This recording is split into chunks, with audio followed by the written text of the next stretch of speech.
আল্লাহু আকবার মানুষের নয়, সার্বভৌমত্ব, আইন বিধান ও নিরঙ্কুশ কর্তৃত্ব একমাত্র আল্লাহর, এটাই মহাসত্য। আজ 30শে আগস্ট রোজ শনিবার বেলা 4টা থেকে ইসলামী সমাজের উদ্যোগে ইসলাম ও মানবতা বিরোধী সকল ব্যবস্থা মূলোৎপাটন এবং বৈষম্য মুক্ত ইনসাফ ভিত্তিক সমাজ রাষ্ট্র গঠনে ইসলাম প্রতিষ্ঠার লক্ষ্যে আল কোরআন বিরোধী সংবিধান মূলোৎপাটন সমাবেশ। আজকের এই সমাবেশে এ পর্যায়ে আলোচনা করবেন প্রধান আলোচক, প্রধান মেহমান, আল্লাহর সার্বভৌমত্বের ভিত্তিতে তারই আইন বিধানের প্রতিনিধিত্বকারী নেতা, ইসলামী সমাজের সম্মানিত আমির হযরত সৈয়দ হুমায়ুন কবির সাহেব। মহতারাম আমির সাহেবকে আল কোরআন বিরোধী সংবিধান মূলোৎপাটন সমাবেশে বক্তব্য রাখার জন্য বিনীতভাবে অনুরোধ করছি। আসসালামু আলাইকুম ওয়া রাহমাতুল্লাহ। আমরা শুরুতেই মহান রব, সার্বভৌম ক্ষমতার একমাত্র মালিক, বিশ্বজগতের সৃষ্টিকর্তা আল্লাহ তাআলার শুকরিয়া আদায় করি। সকলে বলি আলহামদুলিল্লাহ। রাসূল করিমের প্রতি মহব্বতের সাথে দুরূদ পাঠ করি সাল্লাল্লাহু আলাইহি ওয়াসাল্লাম।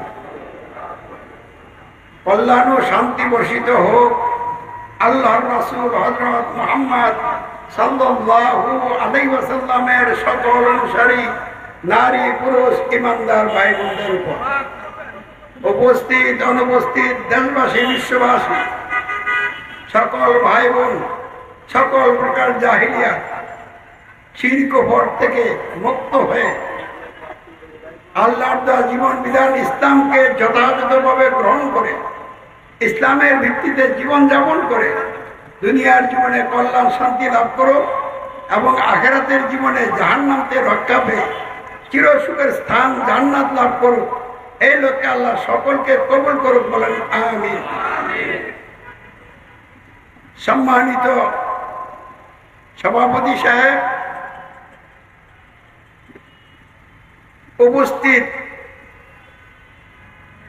বিভিন্ন শ্রেণী পেশায় নিয়োজিত সচেতন ভাই বন্ধুরা, প্রশাসনের সাথে সম্পৃক্ত বিভিন্ন পর্যায়ের দায়িত্বশীল কর্মকর্তাবৃন্দ, প্রিয় সাংবাদিক বন্ধুগণ, অনুপস্থিত দেশবাসী, বিশ্ববাসী, ভাই বোনেরা, আপনাদের সকলকে ভালোবেসে সকলের কল্যাণে স্পষ্টভাবে আমরা বলে দিচ্ছি, এই দুনিয়াটা কোনো মগের মুলুক নয়। আপনার মনে যা চায় তা করবেন, আপনার খবর কেউ রাখছেন না, ব্যাপার কিন্তু এমন নয়। প্রত্যেকটা মানুষের সাথে আল্লাহ রাব্বুল আলামিন দুইজন সম্মানিত গোয়েন্দা ফেরেশতা নিয়োগ দিয়ে রেখেছেন। আপনি কোথায় থাকছেন, কি বলছেন, কি করছেন, সব রেকর্ড করে ফেলা হচ্ছে। আল্লাহ রাব্বুল আলামিন তার স্পেশাল ব্যবস্থাপনায় আপনার অন্তর আপনি কি লুকায়িত রাখছেন তাও রেকর্ড হয়ে যাচ্ছে। অতএব সাবধান হন, সতর্ক হন, এমন কোনো কাজ করবেন না, এমন কোনো পথে চলবেন না যেই কাজ করলে, যেই পথে চললে মহান রবের কাছে ধরা খেয়ে কঠিন বিপদের মধ্যে পড়বেন, কেউ আপনাকে বিপদ থেকে রক্ষা করতে পারবে না। বন্ধুরা আমার, মানুষ যেন দুনিয়ার সুখে শান্তিতে একে অপরকে ভালোবেসে শান্তিপূর্ণভাবে বসবাস করতে পারে, আর আখিরাতের জীবনে যেন জাহান্নাম থেকে রক্ষা পেয়ে চিরসুখের স্থান জান্নাত লাভ করতে পারে, এই জন্য মানুষকে ভালোবেসে মহব্বত করে আল্লাহ রাব্বুল আলামিন কল্যাণকর ব্যবস্থা প্রদান করেছেন, যার নাম হচ্ছে ইসলাম। ইসলাম কার দেওয়া ব্যবস্থা? কি ধরনের ব্যবস্থা? কল্যাণকর ব্যবস্থা। আল্লাহ রাব্বুল আলামিন তারই সর্বশেষ নবী এবং রাসূল হযরত মুহাম্মদ সাল্লাল্লাহু আলাইহি ওয়াসাল্লামের উপর পবিত্র আল কোরআন নাজিল করে তার দেওয়া জীবন ব্যবস্থা ইসলামকে পরিপূর্ণ করে দিয়েছেন। বলুন আলহামদুলিল্লাহ। পবিত্র আল কোরআনে আল্লাহ বলেন, বিসমিল্লাহির রহমানির রহিম, আল ইয়াউমা আকমালতু লাকুম দীনাকুম ওয়া আতমামতু আলাইকুম নি'মাতি ওয়া রাদিতু লাকুমুল ইসলাম দীনা। আজ আমি তোমাদের জন্য তোমাদের দিনকে পরিপূর্ণ করে দিলাম এবং তোমাদের উপর আমি আমার সকল নিয়ামত সুসম্পন্ন করলাম, আর ইসলামকে দিন জীবন ব্যবস্থা হিসাবে তোমাদের জন্য পছন্দ করলাম, ঠিক করলাম, মনোনীত করে দিলাম। বলুন আলহামদুলিল্লাহ। তাহলে ইসলাম কি কয়েকটি ধর্মীয় আচার অনুষ্ঠানের নাম, না পরিপূর্ণ জীবন ব্যবস্থা? তাহলে ইসলামের সংজ্ঞা কি হওয়া দরকার? মানব জাতির, সমাজ ও রাষ্ট্র সহ সমগ্র জীবন গঠন এবং পরিচালনা করার জন্য সার্বভৌম ক্ষমতার একমাত্র মালিক সৃষ্টিকর্তা আল্লাহ প্রদত্ত প্রয়োজনীয় সকল আইন বিধান সম্বলিত কল্যাণকর ও পরিপূর্ণ একমাত্র জীবন ব্যবস্থাই হচ্ছে ইসলাম। এই ইসলাম গ্রহণ করার পর ইসলামের বিধিবিধান মেনে চললে দুনিয়ায় কল্যাণ শান্তি হবে, আখিরাতে জাহান্নাম থেকে রক্ষা পেয়ে আসল বাড়ি, স্থায়ী বাড়ি, চিরসুখের স্থান জান্নাত লাভ হবে। আর যদি ইসলাম গ্রহণ না করেন, ইসলামের পথে না চলেন, তাহলে দুনিয়া হবে অকল্যাণ, অশান্তি, আর আখিরাতে চিরদিনের জন্য ঠিকানা হবে জাহান্নাম। আপনার কি কেউ দুনিয়ায় অশান্তির আগুনে জ্বলে পুরো সরকার হতে চান?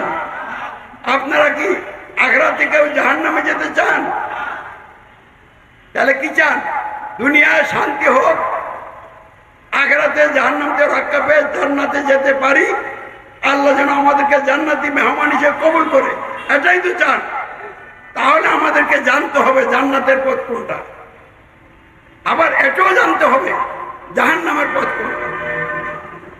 আপনি যদি জাহান্নামের পথ না চিনেন আর জাহান্নামের পথে চলতে থাকেন আর আশা করেন জান্নাতে যাবেন, আশা করতে পারবেন কোনোদিন জান্নাতে যেতে পারবেন না।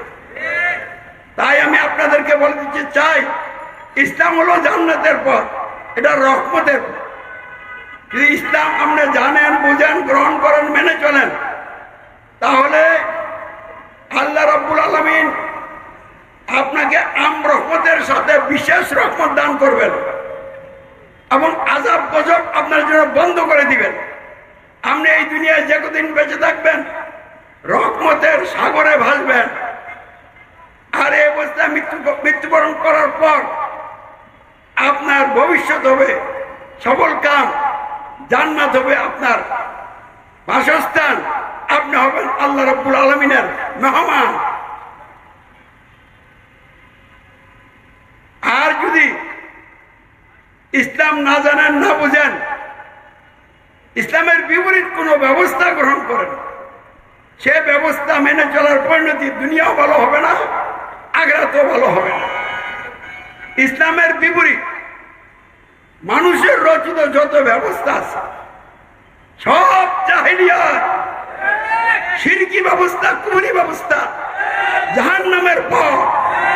গণতন্ত্র, রাজতন্ত্র, সমাজতন্ত্র, সামরিকতন্ত্র, একনায়কতন্ত্র, ফ্যাসিবাদ ইত্যাদি মানুষের রচিত তন্ত্র মন্ত্র, জাহান্নামের পথ, জাহান্নামের গাড়ি, দুনিয়ায় দুর্ভোগ এবং অশান্তির ব্যবস্থা।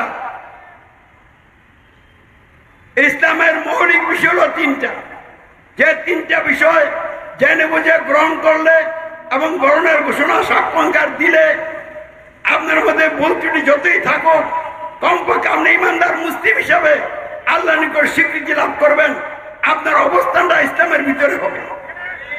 আর যদি ইসলামের এই মৌলিক তিনটা বিষয় আপনার মধ্যে না থাকে, আপনি গ্রহণ না করেন, ইসলামের সকল আমল করার পরও ইসলামের মৌলিক তিনটা বিষয় আপনার মধ্যে না থাকার কারণে আপনার জন্য চিরদিনের জন্য ঠিকানা হবে জাহান্নাম। তাই আসুন আমরা ইসলামের মৌলিক তিনটা বিষয় জেনে নিই। ইসলামের প্রথম মৌলিক বিষয় হলো আল্লাহর প্রতি ঈমান। আল্লাহর প্রতি ঈমান কি? মানুষের সমাজ রাষ্ট্র গঠন ও পরিচালনা সহ জীবনের সকল ক্ষেত্রে চূড়ান্ত মালিকানা, সকল ক্ষমতা, সার্বভৌমত্ব, আইন বিধান ও নিরঙ্কুশ শাসন কর্তৃত্ব একমাত্র আল্লাহর, কোনো মানুষের নয়। এটা হলো আল্লাহর রুবুবিয়্যতে তাওহীদ। এটাই মূলত আল্লাহর প্রতি ঈমান।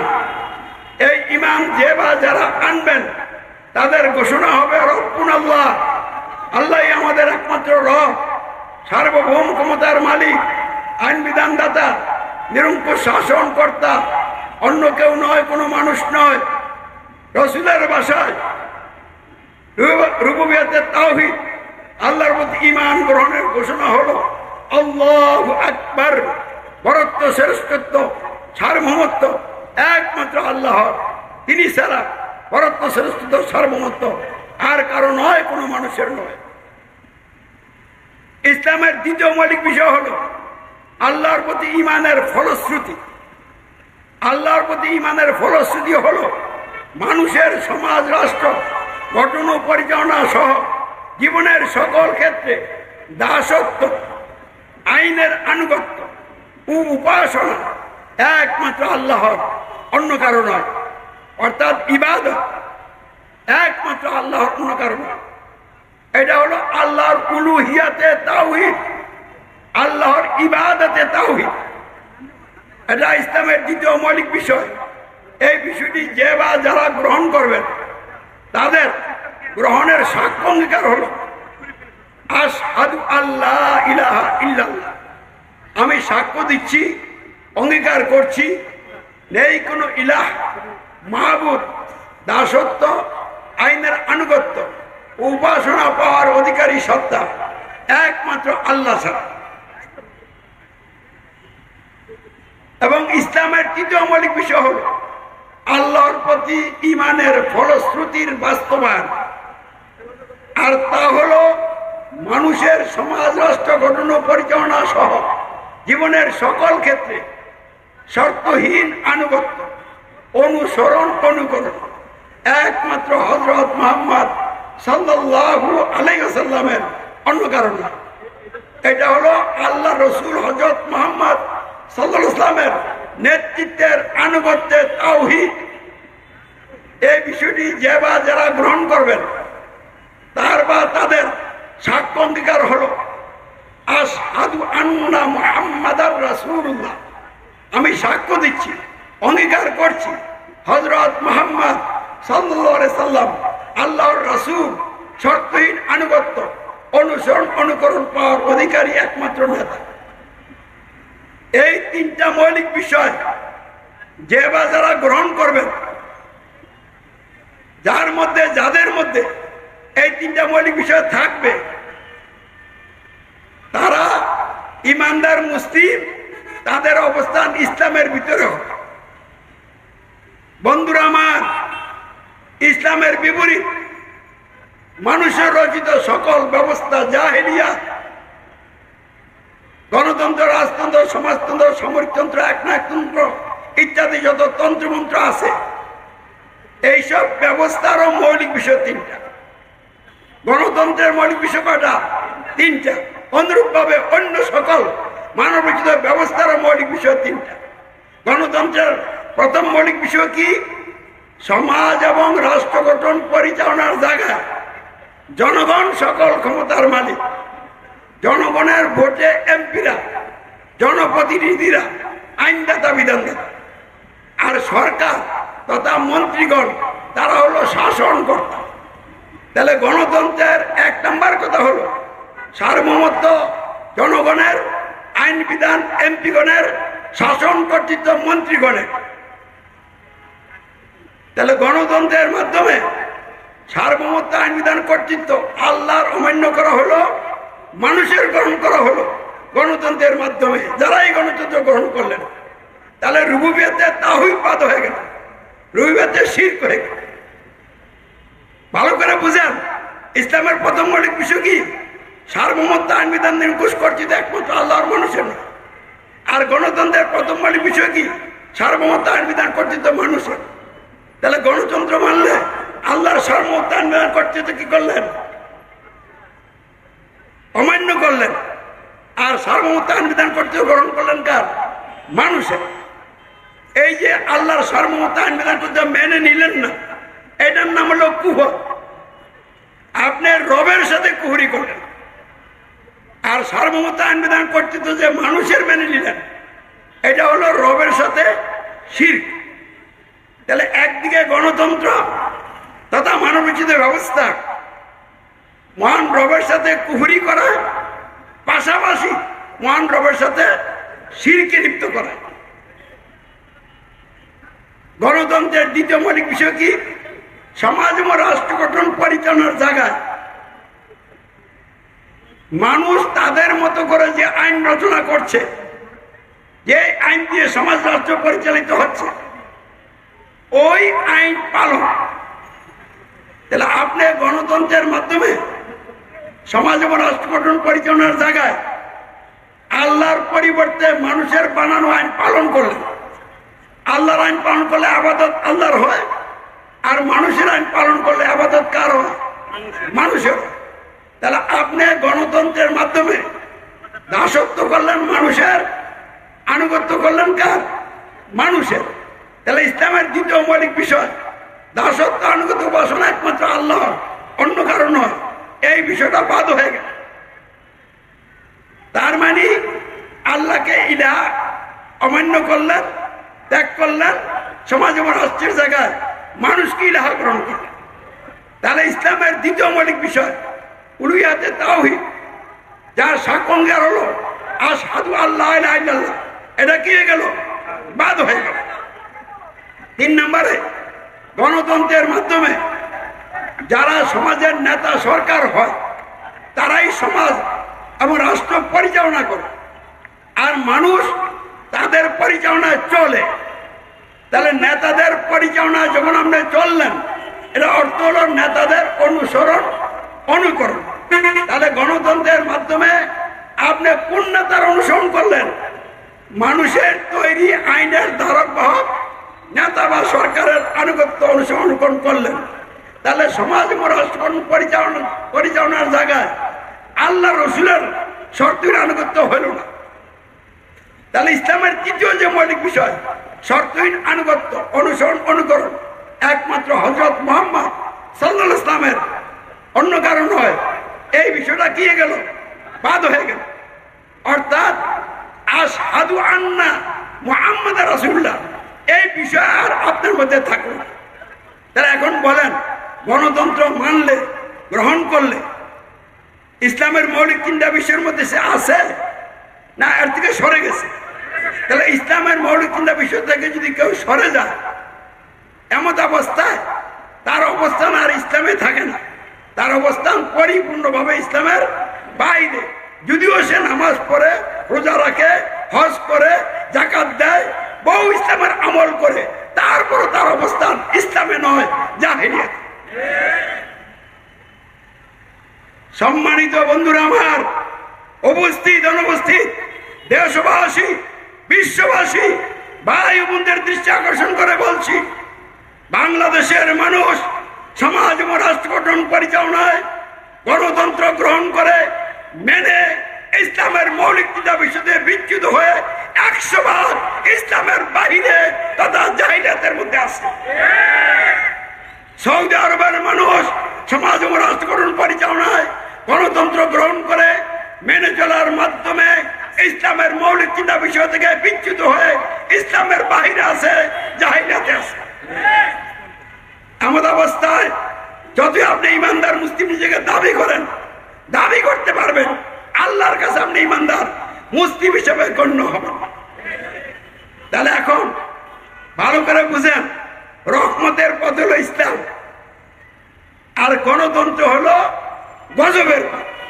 রাজতন্ত্র, সমাজতন্ত্র, মানুষের রচিত যত ব্যবস্থা আছে, সব ব্যবস্থা কি? গজবের পথ। রহমত আল্লাহ সকলকে দেন। যারা গণতন্ত্র মানবেন, ইসলাম বিরোধী কোনো মতবাদ ব্যবস্থা গ্রহণ করবেন, মেনে নিবেন, তাদের জন্য আল্লাহর বিশেষ রহমত বন্ধ হয়ে যাবে, রহমত থাকবে। কারণ আল্লাহ অসীম দয়ালু দাতা মেহেরবান, তিনি রহমত বন্ধ করলে তো 1 সেকেন্ডও বাঁচবে না।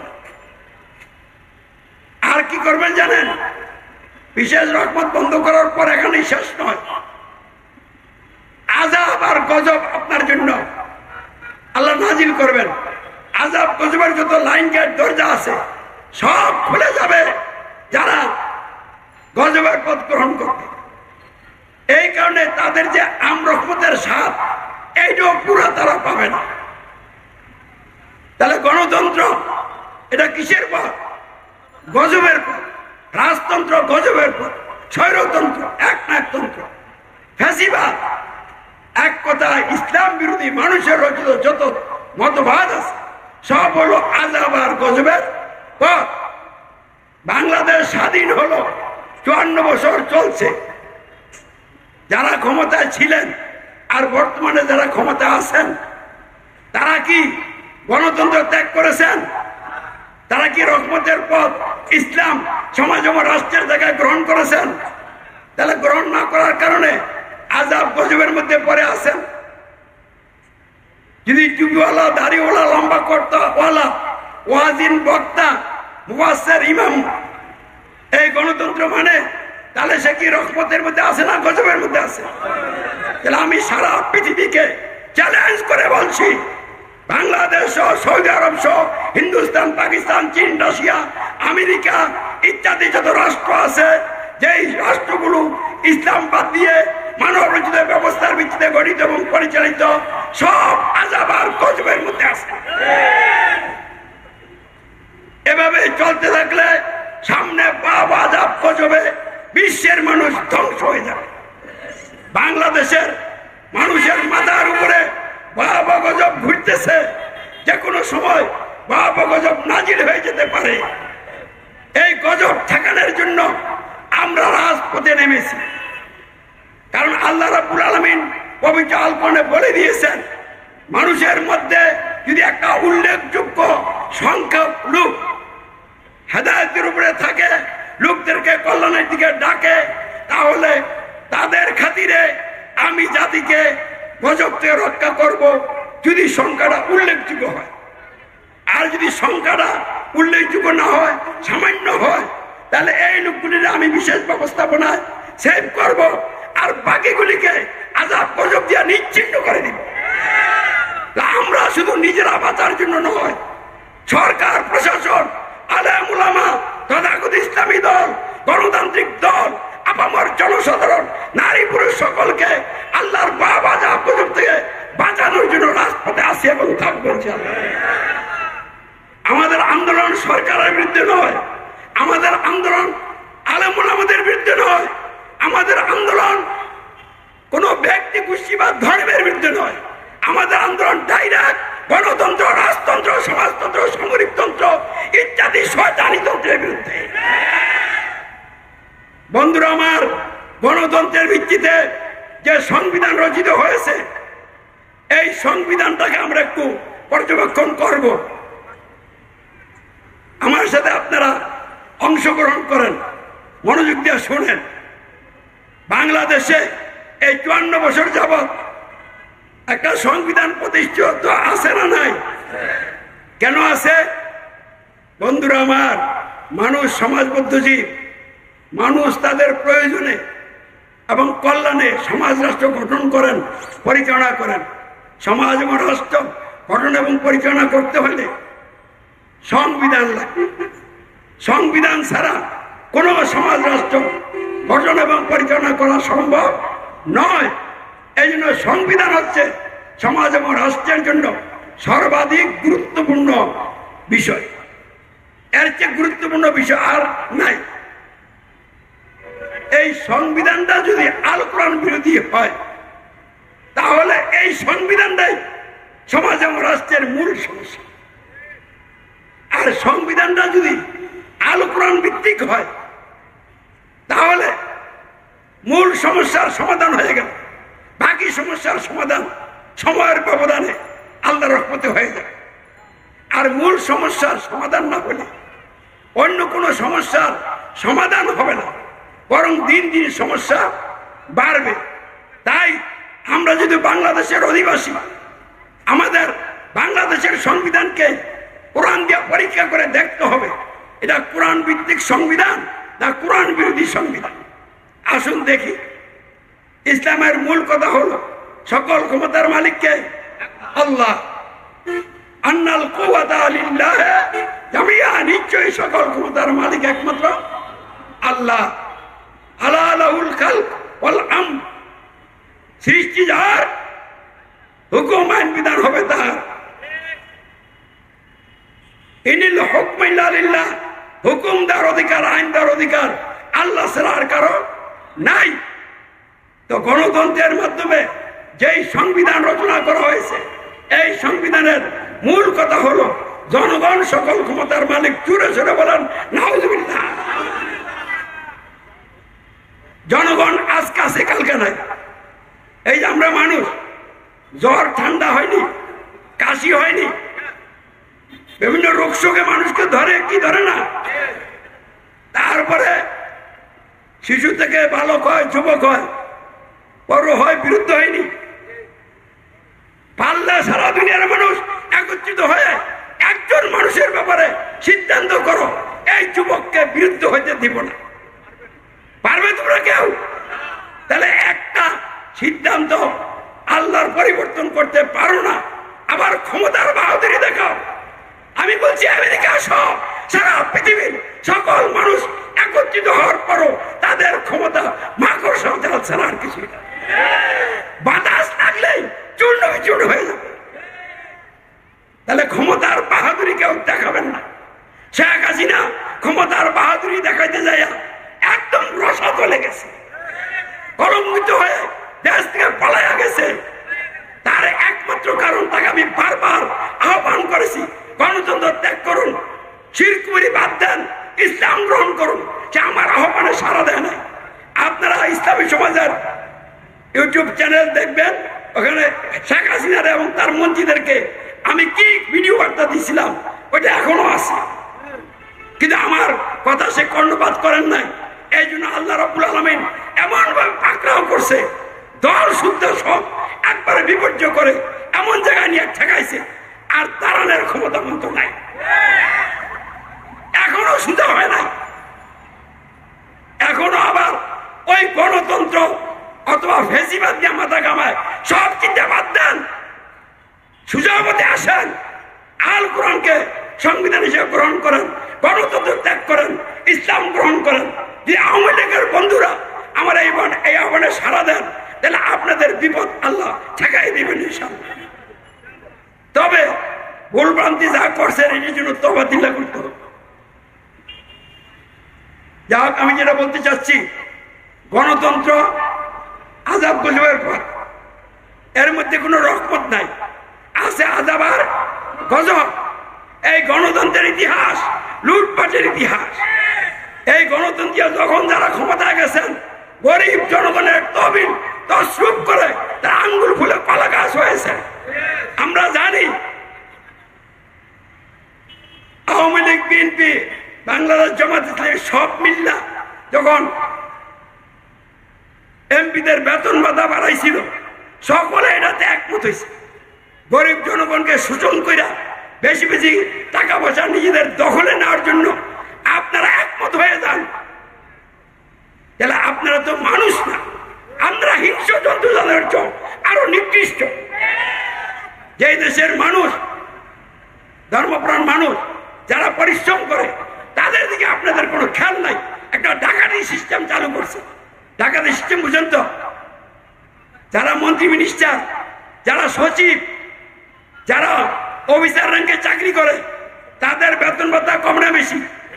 চতুর্থ শ্রেণীর কর্মচারীদের বেতন ভাতা কম, আর ফার্স্ট ক্লাস নাগরিক যারা তথাকথিত ফার্স্ট ক্লাস, তাদের সুযোগ সুবিধা বেতন ভাতা অনেক বেশি। তাহলে এই সিস্টেমটা তো লুটপাটকারী সিস্টেম। এই সিস্টেমকে ভেঙে চুরমার করে দিতে হবে।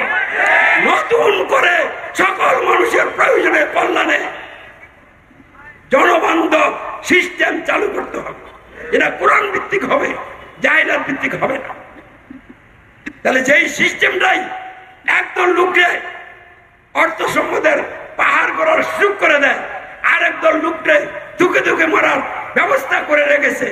এই সিস্টেম দিয়া নেতা হওয়া মানে জাহান্নামের আসামি হওয়া। তাহলে বন্ধুরা আমার, সুস্পষ্ট ভাবে বলতে চাচ্ছি, গণতন্ত্র আযাব গজবের পর। এই গণতন্ত্র দিয়া যারাই ক্ষমতায় গেছেন তারা লুটপাট করেছেন, এটাই বাস্তবতা। এইবারও যারা ক্ষমতা যাবেন গণতন্ত্র দিয়া লুটপাটই করবে।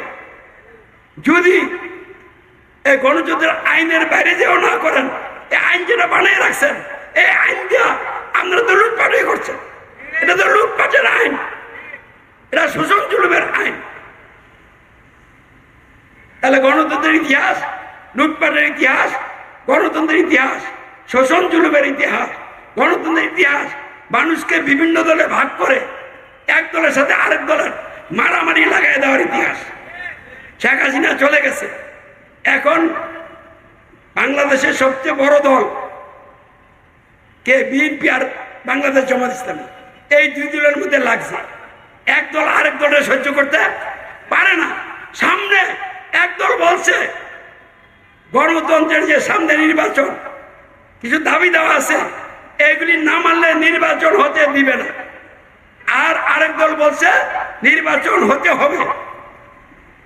এক দল বলছে নির্বাচন ঠেকাবো, আরেক দল বলছে যারা ঠেকাইতে আসবে তাদেরকে নিশ্চিহ্ন করে বলা হবে।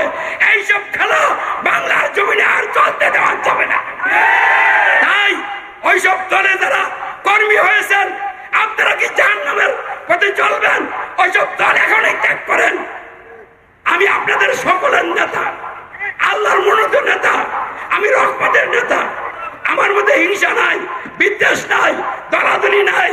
যদি আমার নেতৃত্বে বাংলাদেশ কোরআনের সংবিধান দিয়ে গঠিত হয়, আওয়ামী লীগের লোকদের ভয়ের কোনো কারণ থাকবে না, বিএনপির লোকদের ভয়ের কারণ থাকবে না, জামাত ইসলামীর লোকদের কোনো ভয়ের কারণ থাকবে না। ওইসব শয়তানি ইস্যু, রাজাকার আর গিয়া মুক্তিযোদ্ধা, এগুলি শয়তান আমাদেরকে শিখাইছে। রাজাকার আর মুক্তিযোদ্ধা বলতে কিছু নাই। আমরা মানুষ, আমাদেরকে আল্লাহর বিধান অনুযায়ী চলতে হবে। যারা কোরআন কায়েমের জন্য জীবন দিবে না তারা মুক্তিযোদ্ধা নয়, যারা কোরআনের জন্য জীবন দিবে তারাই শুধু মুক্তিযোদ্ধা।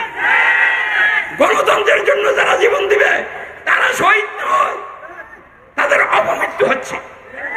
গণতন্ত্র শিরক এবং কুফরি ব্যবস্থা, এই ব্যবস্থার জন্য মরবেন আর বলবেন শহীদ হয়েছেন। এইসব পাইছেন কোথায়?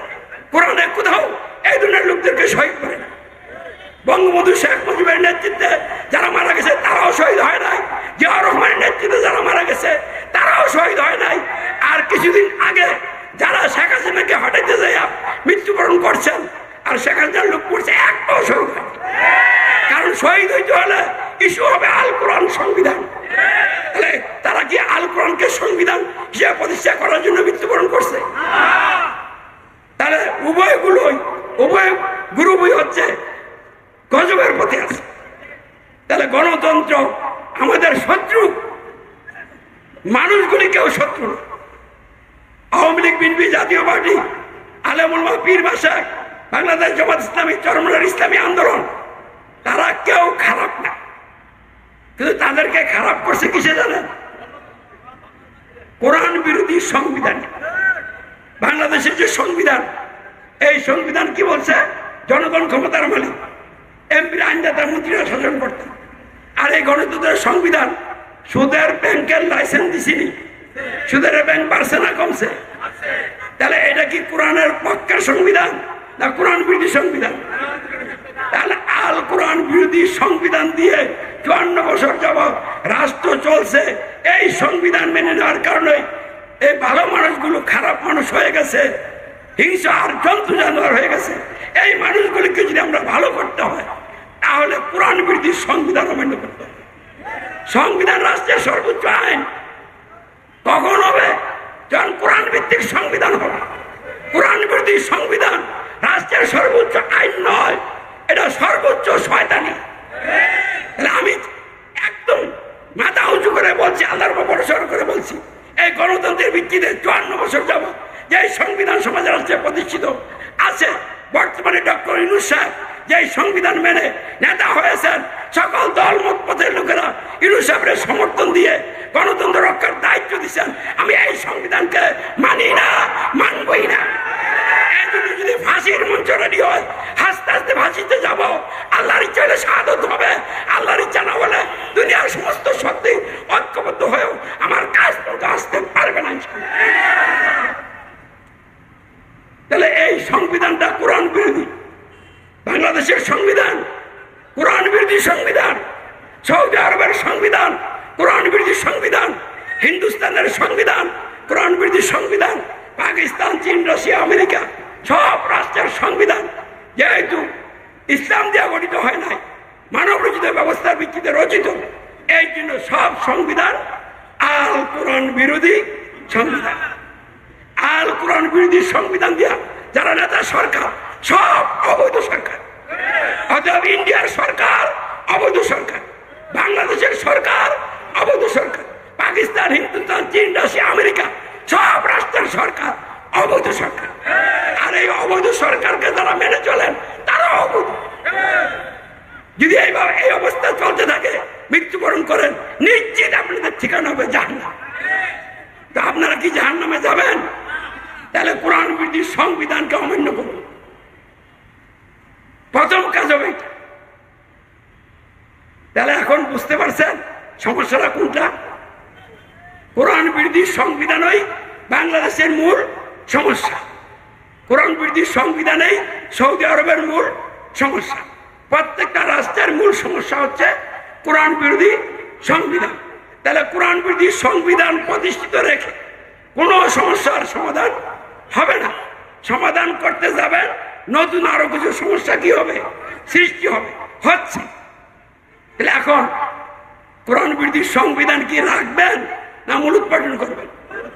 তাহলে কারা কারা কোরআন বিরোধী সংবিধানকে মূলোৎপাটন করে আল কোরআনকে সমাজের রাষ্ট্রে সংবিধান হিসেবে প্রতিষ্ঠা করে সকল মানুষের কল্যাণে কোরআনের আইন বিধান দিয়ে সমাজের রাষ্ট্রে সুশাসন এবং ন্যায় বিচার প্রতিষ্ঠা করে সকল মানুষের সকল ন্যায্য অধিকার আদায় এবং সংরক্ষণের মাধ্যমে ইনসাফ ভিত্তিক কল্যাণকর সমাজ এবং রাষ্ট্র গঠন করার জন্য জীবন দিতে প্রস্তুত আছেন? হাত তুলেন।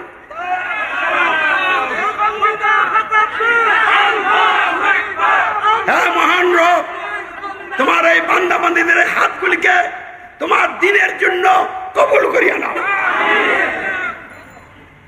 হাত নামান। তাহলে কোরআন বিরোধী সংবিধানকে মূলোৎপাটন করে আমরা কোরআনকে সংবিধান হিসেবে সমাজের রাষ্ট্রে কি করতে চাই, প্রতিষ্ঠা করতে চাই। এটা কিভাবে হবে? গণতন্ত্রের অধীনে জোট ভোট নির্বাচন করে কোরআন বিরোধী সংবিধান মূলোৎপাটন হবে না। বরং যারা গণতন্ত্র অধীনে নির্বাচন করে ইসলাম কায়েমের স্বপ্ন দেখেন, আপনারা এমপি হওয়ার পরে এই কোরআন বিরোধী সংবিধানকে রক্ষণাবেক্ষণের হেফাজতের এইটার বিধিবিধান মেনে চলার জন্য শপথ করবেন। তাহলে এমপি না হই তো ভালো আছে। আপনি পাবলিক থাকেন তাহলে তো আর শপথ বাক্য পাঠ করা লাগবে না। তাহলে শপথ বাক্য পাঠ করে রেজিস্ট্রি ভাবে পেমেন্ট হচ্ছে। যারা গণতন্ত্রের অধীনে জোট ভোট নির্বাচন করে এমপি হচ্ছেন, আপনি যেই দলেরই হন না কেন, আপনার রেজিস্ট্রি কিন্তু বেঈমান। তাহলে এইসব কথা বলে আর মানুষকে ধোঁকা দিবেন না। আপনারা কিছু করতে পারবেন না, আপনারা মারামারি করতে পারবেন, রক্ত ঝরাইতে পারবেন, মানুষকে কাছে টেনে নিতে পারবেন না। আল্লাহ রসুল মক্কা বিজয়ের পর সকলকে সাধারণ ক্ষমা করে দিয়ে সকলকে সাথে নিয়ে ইসলামী রাষ্ট্র গঠন করেছিলেন। বাংলাদেশে যারা এখন ইসলামের কথা বলেন তারা ক্ষমতা গেলে তাদের অ্যান্টিগুলিরা মেরে নেবেন। আর যারা ইসলামের রূপ এই 1200 বছর মধ্যে দেখছেন, আসল রূপ তো দেখেন নাই, তারা এখন এই সিদ্ধান্ত করতেছেন ইসলাম আইলে তো দেশটা জঙ্গিবাদী হয়ে যাবে, উগ্রবাদ হয়ে যাবে। এই জন্য এখনই ইসলাম কি করতে হবে, ঠেকাইতে হবে। ইসলামী দলকে ক্ষমতা আসতে দেওয়া যাবে না। আপনারা তাদেরকে ঠেকাইবেন, তারা বলবে এইবার লাস্ট চান্স, এইবার যদি ক্ষমতা যাইতে না পারি তাহলে আর কোনোদিন ক্ষমতা যাওয়া যাবে না। এইসব সব হলো শয়তানের সবল। এগুলি করে আপনারা দেশটার মধ্যে একটা রক্তপাত ঘটাতে চান। আমি এই দেশে এই জন্য রক্তপাত ঘটাতে দিব না ইনশাল্লাহ। এই জন্য রাজপথে আসি এবং থাকবো, সকলকে সাথে নিয়ে ইসলামী রাষ্ট্র গঠন করবো ইনশাল্লাহ। কারণ আর গণতন্ত্র দরকার নাই, আর কোরআন বিধি সংবিধানের দরকার নেই। তাহলে এখন ভালো করে বুঝে নেন কিভাবে কোরআন বিধি সংবিধানকে মূলোৎপাটন করে আল কোরআনকে আমরা সংবিধান হিসেবে প্রতিষ্ঠা করি। এই জন্য একটাই পথ, আল্লাহ রসুল যেভাবে করেছিলেন। কিভাবে করেছিলেন এটা ভালো করে জানেন। মক্কায় একটা সংবিধান ছিল এবং ওই সংবিধান অনুযায়ী আজ থেকে 1400 বছর আগে 610 খ্রিস্টাব্দে আবু জাহেল ওই সমাজের নেতা ছিল। আল্লাহ রসুল ওই মক্কায় প্রতিষ্ঠিত সংবিধানকে অমান্য করেছিলেন।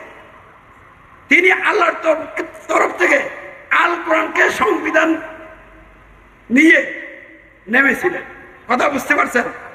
আল্লাহ রসুল মক্কার সংবিধান অমান্য করেছিলেন, আল্লাহর আল কোরআনকে সংবিধান হিসেবে গ্রহণ করে লোকদেরকে দাওয়াত দিতে শুরু করলেন। 1 নম্বর দাওয়াত কি? বাপদাদার থেকে যে সংবিধান তোমরা মাইনে আইছো এটা সংবিধান না, এটা কুফরি শিরকি সংবিধান, এটাকে অমান্য করো। আর আমার কাছে আল্লাহ সংবিধান পাঠাইছে আল কোরআন, এই আল কোরআনকে তোমরা সংবিধান গ্রহণ করো, মেনে নাও। 2 নম্বরে এই আল কোরআন বিধির সংবিধানের আনুগত্য অস্বীকার করো। তোমরা অঙ্গীকার করো আল কোরআন বিধি সংবিধান দিয়ে যে সমাজ রাষ্ট্র চলছে আমরা এই সংবিধানের আইন বিধান পালন করি না, করব না। এইটা হলো প্রতিষ্ঠিত সংবিধানের আনুগত্য অস্বীকার। 3 নম্বরে এই সংবিধান দিয়ে যারা নেতা সরকার তোমরা অঙ্গীকার করো আমরা এই কোরআন বিধি সংবিধানের ধারক নেতার অনুসরণ অনুকরণ করি না, করব না। আর আল কোরআনকে সংবিধান গ্রহণ করো, আল কোরআনের আনুগত্য স্বীকার করো, আল কোরআন মনোনীত নেতা হযরত মুহাম্মদ সাল্লাল্লাহু আলাইহি ওয়াসাল্লামের আনুগত্য স্বীকার করো এবং রাব্বুনা আল্লাহ আল্লাহু আকবার ঘোষণা দাও, আশহাদু আল্লা ইলাহা ইল্লাল্লাহ এবং আশহাদু আন্না মুহাম্মাদার রাসূলুল্লাহ সাক্ষাৎকার করো। এই আহ্বান পাইয়া কিছু লোক তার দাওয়াত কবুল করল। কবুল করার কারণে সমাজটা ভাগ হয়ে গেল। একটা হলো কোরআন বিধি সংবিধানের অধীন সমাজ, আর একটা হলো আল কোরআনের অধীন সমাজ। যারা রসুলের দাওয়াত কবুল করছে তারা আবু জাহেলের অধীনে নাই, আবু জাহেলের সংবিধানের অধীনে নাই। আবার রসুলের দাওয়াত যারা কবুল করে নাই তারা আল কোরআনের অধীনে নাই, বাপদাদার সংবিধানের অধীনে আছে। তাহলে প্রতিষ্ঠিত সংবিধানকে অমান্য করে, প্রতিষ্ঠিত সংবিধানের আনুগত্য অস্বীকার করে, প্রতিষ্ঠিত সংবিধানের ধারক নেতা বা সরকারের আনুগত্য অস্বীকার করে আল কোরআনকে সংবিধান মেনে আল কোরআনের আইন বিধান পালনের অঙ্গীকার করে, রসুলের শর্তের আনুগত্য করার অঙ্গীকার করে, রসুলের নেতৃত্বে ইমানদারগণের সমাজ গঠন আন্দোলন গড়ে উঠেছিল। এখন এটা নিয়ে দ্বন্দ্ব লাগছে। আবু জাহেল গণদের সাথে, আবু জাহেল গণদের অনুসারীদের সাথে আল্লাহ রসুল এবং তার দাওয়াত কবুলকারীদের দ্বন্দ্ব লাগছে। দ্বন্দ্বের 1 নম্বর বিষয় কি? সংবিধান। 2 নম্বর বিষয় কি? সংবিধানের আনুগত্য স্বীকার। 3 নম্বর বিষয় কি? সংবিধান ভিত্তিক নেতার আনুগত্য স্বীকার। এই 3 পয়েন্টে এক গ্রুপ আরেক গ্রুপের বিপরীত এবং বিরোধী। আবু জাহেলের নেতৃত্বে দীর্ঘদিন ধরে যে সমাজটা প্রতিষ্ঠিত, এই সমাজটাকে ভেঙ্গে এই সমাজটার বিদ্রোহী সমাজ গঠন করেছিলেন আল্লাহ রসুল হযরত মুহাম্মদ সাল্লাল্লাহু আলাইহি ওয়াসাল্লাম। এই নিয়ে দ্বন্দ্ব হইতে হইতে চূড়ান্ত জায়গায় গেছে। আল্লাহ রসুলকে আবু জাহেল গণরা হত্যা করার সিদ্ধান্ত করছে, ইমানদারদেরকে নিচ্ছিন্ন করার পদক্ষেপ নিয়েছে। আর তখনই আল্লাহ রাব্বুল আলামিন মদিনায় অনুকূল পরিবেশ তৈরি করে রাসূলকে মদিনায় নিয়ে রাষ্ট্রীয় নেতৃত্ব দান করলেন। তারা চাইছিল রসুলকে হত্যা করে ফেলতে, রসুলের সমাজকে খতম করে দিতে। আর আল্লাহ রাব্বুল আলামিন রাসূল এবং তার অনুসারীদেরকে মদিনা নিয়ে রাষ্ট্রীয় নেতৃত্ব দান করলেন। তিনি গণতন্ত্রের জোটভোট নির্বাচন করেও ক্ষমতা যান নাই, অর্থাৎ প্রতিষ্ঠিত সংবিধান মান্য ক্ষমতা যান নাই, আবার মারামারি করেও যান নাই। ইমানের পথে চলছেন, আল্লাহ অনুকূল পরিবেশ তৈরি করে নেতৃত্ব দিয়ে দিচ্ছেন। সূরা নূরের 55 নম্বর আয়াতে আল্লাহ বলছেন, তোমরা যদি ইমানদার আমলে সালেকারী হও তাহলে আমি তোমাদেরকে রাষ্ট্রীয় নেতৃত্ব দিব, যেমনি ভাবে পরবর্তীকে দিয়েছিলাম। তাহলে আজকেও এই কোরআন বিধির সংবিধান কিভাবে মূলোৎপাটন হবে? এই জন্য নেতা লাগবে। আমি আলহামদুলিল্লাহ নেতা, আমি তো আমার নেতৃত্বে একদল লোক ইতিমধ্যে তৈরি হয়ে গেছে। তারা গণতন্ত্রও মানে না, গণতন্ত্রের সংবিধানও মানে না, এই সংবিধান আনুগত্য অস্বীকারী, এই সংবিধান ভিত্তিক নেতা বা সরকার আনুগত্য অস্বীকারী। তারা আল কোরআনকে সংবিধান মানছে, কোরআন আনুগত্য স্বীকার করছে, রসুলের শক্তির আনুগত্য স্বীকার করছে, আর আমাকে আমির মেনে নিয়েছে। আমি কিন্তু সারা দুনিয়ার সকল মানুষের সকল বিষয়ের আমির, এমনকি যারা রাষ্ট্রীয় ক্ষমতা আছে আমি তাদেরও আমির। কারণ ইসলামে বিভক্তি নাই। এটা যেহেতু আমিরের যোগ, নবী রাসূল আসবে না, যিনি আমির হবেন সারা দুনিয়ার সকল মানুষের যিনি আমির হবেন, কোন দলের আমির হবেন না, কোন ব্যক্তি গোষ্ঠীর আমির হবেন না, হিন্দু বৌদ্ধ খ্রিস্টান নাস্তিক আস্তিক সকলের যিনি আমির, আমি আলহামদুলিল্লাহ সেই আমির। আমার নেতৃত্বে জাতিসংঘ এবং জাতিসংঘের আন্ডারে যত রাষ্ট্র আছে, প্রতিষ্ঠান আছে, সবগুলির এন্ট্রিতে আমরা ইসলামী সমাজ, আমরা গণতন্ত্র, রাজতন্ত্র, সমাজতন্ত্র, সামরিক ইত্যাদি সব তন্ত্রের বিদ্রোহী সমাজ। এই জন্য বাংলাদেশের সরকার, ইন্ডিয়া, পাকিস্তান এবং আমেরিকা সব একজোট হয়ে যদি সব শক্তি নিয়ে আমাদের উপরে ঝাঁপিয়ে পড়ে, আমরা ড্যামকিয়ার, আমরা এসবকে ভয় করি না। আমাদের জন্য আমাদের মহান রবই যথেষ্ট।